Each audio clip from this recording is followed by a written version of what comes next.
کائنات کے امام علیہ السلام مکہ میں داخل ہوئے، فاتح بن کے داخل ہوئے، اور صحابہ کہتے کائنات کے امام علیہ السلام کا چہرہ اتنا جھکا ہوا تھا کہ آپ کی داڑھی مبارک اونٹنی کے ساتھ لگ رہی تھی، اتنا جھکا ہوا تھا، اور فرما رہے تھے الحمدللہ وحدہ نصر عبدہ عزم الاحزاب وحدہ۔ آج ہمیں فخر ہے، آج ہمیں شکر ہے، شکر اس اللہ کا ہے جس نے اکیلے نے ساری کی ساری قوموں کو شکست دے دی، اور اللہ نے اپنی جماعت کو کامیاب کر دیا۔ اس میں ہمارا کوئی کردار نہیں، ہمارا کوئی فخر نہیں، بلکہ اگر کوئی ہو سکتا ہے تو اللہ کی ذات کا کمال اور اس کا شکر ہو سکتا ہے۔ اس لیے حضرات اپنی زندگی سے فخر کو کھوجیے، یہ بڑی اہم بات ہے۔ میں جس کالج میں اور جس یونیورسٹی میں پڑھاتا ہوں، میں اس بات کا آغاز اس چیز سے کرتا ہوں، میں اپنے بچوں کو کبھی سرنیم نہیں لکھنا دیتا، شیخ محمد اکرم نہیں لکھنے دیتا، چودھری محمد عباس نہیں لکھنے دیتا، محمد اسحاق کھوکر نہیں لکھنے دیتا۔ میں کہتا ہوں بیٹا یہ ذاتیں، یہ سرنیم، یہ صرف پہچان کے لیے ہے۔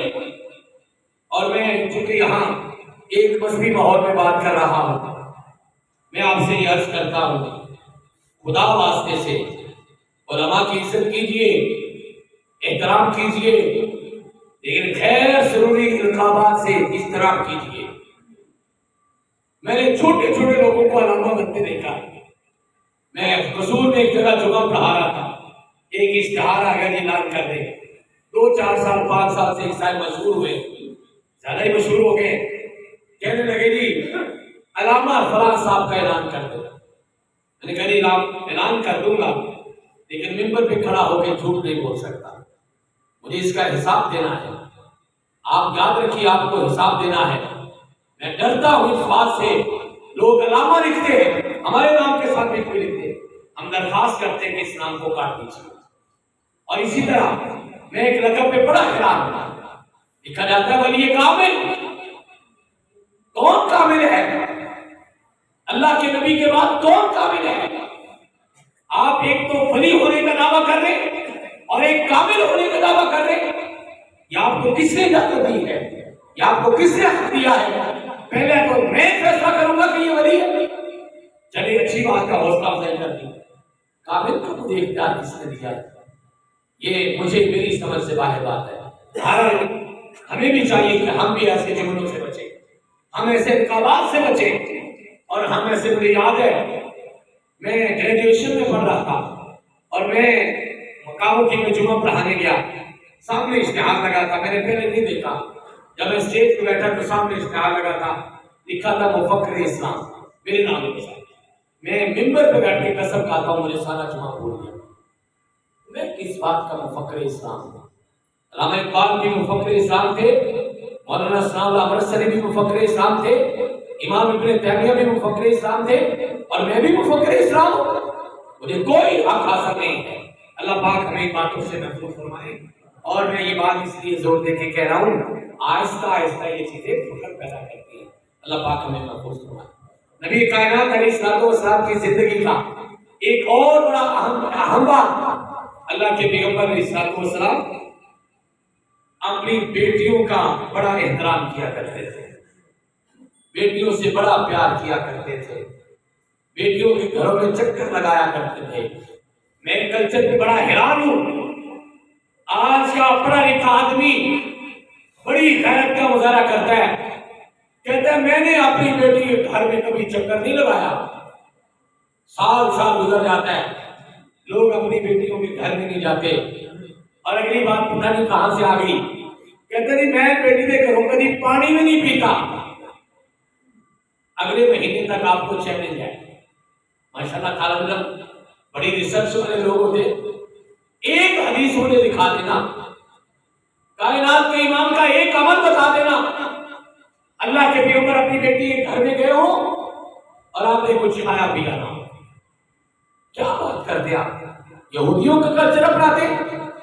بلکہ میرا جملہ یاد رکھیے گا، جب کبھی اپنے غریب رشتہ داروں کے گھر جائیں تو لازمی کھائیں، جو موجود ہے ضرور کھائیں، ان کی حوصلہ شکنی نہ کریں، ان کو عمل سے ثابت نہ کریں کہ آپ کا کھانا میرے قابل نہیں ہے، ان کو یہ ثابت نہ کریں کہ آپ میرے قابل نہیں ہیں، بلکہ میں آپ کو ایک بات بتاتا ہوں، احادیث کے اندر اور بالخصوص سیرت کے اندر میں نے پڑھا، سیرت ابن ہشام اٹھائیے، آپ البدایہ والنہایہ اٹھائیے، آپ طبقات ابن سعد اٹھائیے، آپ سیرت ابن اسحاق اٹھائیے، آپ تفسیر ابن کثیر اٹھائیے، آپ سیرت النبی صلی اللہ علیہ وسلم کی بڑی بڑی کتابوں میں پڑھیے، اللہ کے پیغمبر علیہ الصلوۃ والسلام ہر روز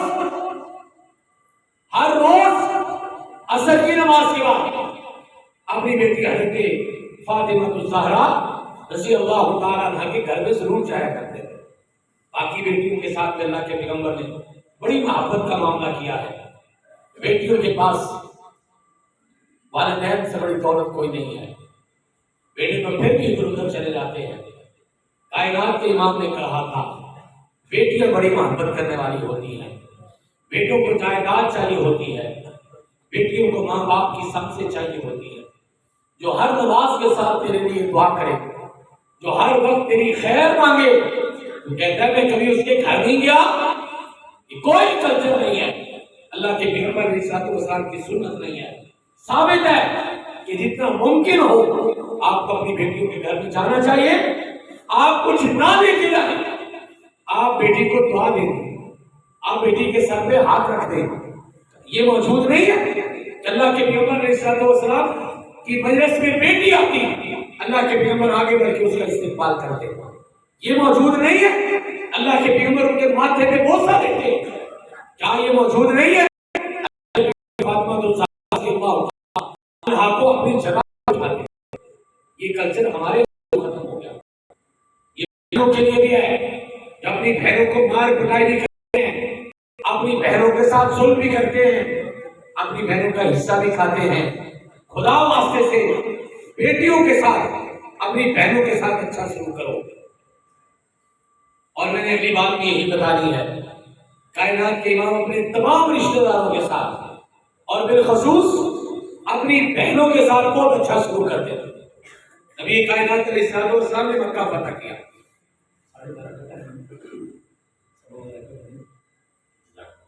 نبی کائنات علیہ الصلوۃ والسلام نے مکہ فتح کر دیا۔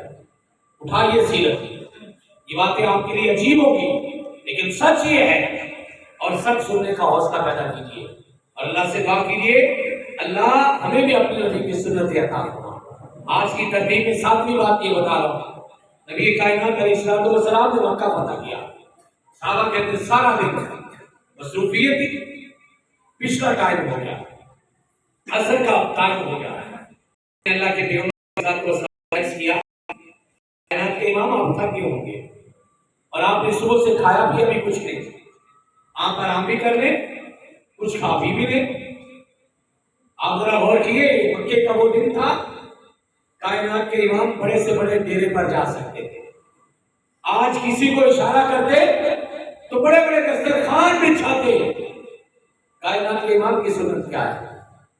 فرمایا ٹھیک ہے، صحابہ کہتے ہیں یہ کہ اللہ کے پیغمبر نے اپنی سواری کا رخ ایک طرف موڑ دیا، چلنے لگے، ہم پیچھے پیچھے ہو گئے۔ اب ادب کا تقاضا یہ تھا کہ ہم نے پوچھا نہیں کہ کدھر جا رہے ہیں، اور یہی اصل ادب ہوتا ہے، کائنات کے امام علیہ الصلوۃ والسلام چل رہے، ہم پیچھے پیچھے جا رہے ہیں، مکے کا اہم علاقہ ختم ہو گیا، ہم حیران اللہ کے پیغمبر علیہ السلام کہاں جا رہے ہیں، کچی بستی شروع ہو گئی، چھوٹی چھوٹی گلیاں شروع ہو گئی، کائنات کے امام نے ایک دروازے کے ساتھ جا کے بریک لگائی، رکے،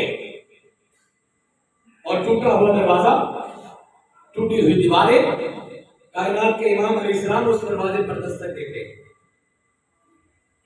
آواز دیتے کہ میں محمد رسول اللہ صلی اللہ علیہ وسلم آپ کا مہمان ہوں۔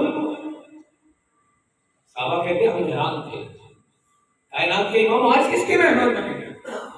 آپ نے فرمایا میرے صحابہ، میری سگی بہن تو کوئی نہیں ہے، لیکن یہ رشتے میں میری بہن ہے، میری چچا زاد بہن ہے، ام ہانی رضی اللہ تعالیٰ عنہ ان کے دروازے کے سامنے رکے اور کہا آج میں آپ کا مہمان ہوں۔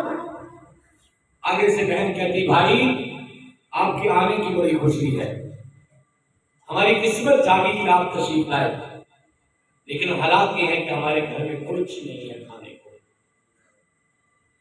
کائنات کے امام علیہ السلام فرماتے بہن کوئی بات نہیں، تلاش کرو کچھ تو ہوگا۔ سارے گھر کی تلاشی دی تو کہا بھائی ایک خشک روٹی نکلی ہے۔ کائنات کے امام علیہ السلام نے کوئی نخرہ نہیں کیا، تانا نہیں دیا۔ ہم تو رشتہ داروں کو کھانے کے تانے دیتے ہیں نا، ہم غریبوں کا مذاق اڑاتے ہیں، یہ نہیں پکایا وہ نہیں پکایا، ہم نے یہ پکایا تھا آپ نے کیوں نہیں پکایا؟ نہیں، کائنات کے امام علیہ السلام اپنی بہن سے کہتے میری بہن اس کو پانی میں بھگو دو، پانی میں بھگو کے فتح مکہ والے دن اپنی بہن غریب بہن کے دروازے سے کائنات کے امام علیہ السلام نے خشک روٹی آج کے دن کھائی اور ثابت کیا آپ کو کبھی زندگی میں کامیابی ملے نہ اپنی اوقات بھولو، نہ رب کی ذات بھولو، نہ اپنے رشتہ دار بھولو، نہ اپنی بہنوں کو بھولو۔ آج ہم نے بہنوں کو اتنا کہہ کے فارغ کر دیا بس تیری شادی کر دیتی ہے، جو کچھ سب کو ایسے دے چڑھے ہے، اس کے بعد بہن کا کوئی حق نہیں۔ میں پھر عرض کروں گا کائنات کے امام محمد رسول اللہ صلی اللہ علیہ وسلم اپنی بیٹیوں کا اپنی بہنوں کا بڑا خیال رکھا کرتے تھے۔ اللہ ہمیں بھی توفیق عطا فرمائے۔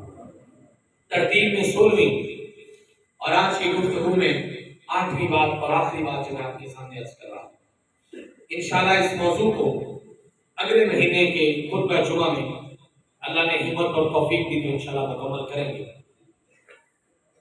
اللہ کے پیغمبر علیہ السلام کی زندگی کا جو سب سے بڑا مقصد تھا اللہ کے دین کی تبلیغ کرنا۔ کائنات کے امام ساری زندگی کو اسی موقع پر اللہ کے پیغمبر اس کو نہیں بھولے۔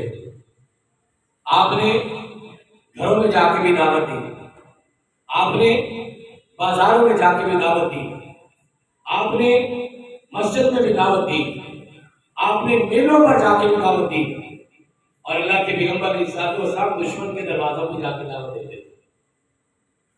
ہم تو دوسرے مذہب کے بندے کو سلام دینا گوارا نہیں نہ کرتے۔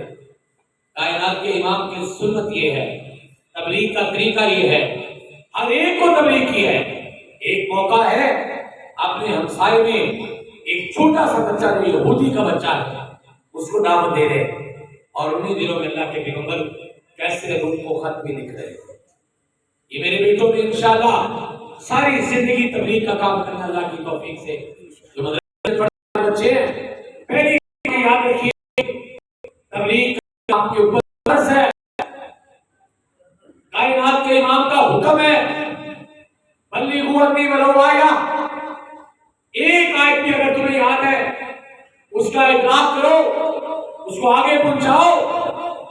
ہمارے یہاں پر قسمتی یہ ہے 8 سال پڑھنے کے بعد بھی لوگ جا کے اپنا کام کرنے لگ جاتے ہیں۔